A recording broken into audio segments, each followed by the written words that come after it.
Alam nyo, minsan lang ako mag-recommend sa inyo, pero maa-amaze ka dito. Kasi look at that. Tignan mo design niya. Ayun yung pinaka-appearance niya. Ito naman yung isa.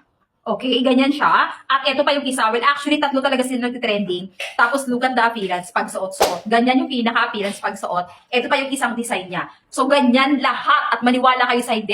EU leather yan. Kung makikita mo yung mismong tahi ng pinaka-product niya, talagang maa-amaze ka sa kanya. Ito yung black one niya. Ganyan na ganyan yung pinaka-black.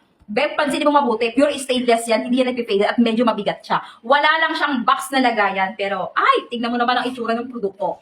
Naka-discount sale, sobrang mura lang. Ito yung link, waterproof pa yan. Yes, waterproof na waterproof yan. Maglalagay ako ng link, Bebs. Ang nagustuhan ko sa kanya, tinan mo tong isa. Tinan mo tong isa, mga pangga. Okay, ganito yung pinaka-appearance ng isa. Ayan siya. Ito yung appearance ng isang product. Tapos ito pa yung isa. Beb, lahat yan sila lalagyan ko ng link para hindi na kayo naliligaw. Ayan yung appearance ng isa. At ito yung black. Yung black kasi kahit anong damit i-partner mo, pwede. Oh, mag-dress ka, magpantalon ka, mag-short ka. Ayan, napakaganda. Ito yung black color niya. Ang ganda-ganda. At pwede pa siyang tanggalin. Oy, oh. Pwede mo tanggalin. Yung pagka-leather niya pwede.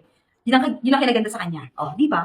Pwede mo siya tanggalin. Pwede mo rin ibalik kung gusto mo. Oh, di ba? Napakaganda. Ilig, pagregalo, box na lang mapoproblemahin mo. Wala lang kasi siyang box na lagayan, pero napakaganda, napaka-high-end na itsura. Tapos ang mura-mura lang. Box na lang mapoproblemahin mo. Maglalagay ako ng link, diyan ka mag-check out sa link ko para authentic, legit yung ma-check out mo.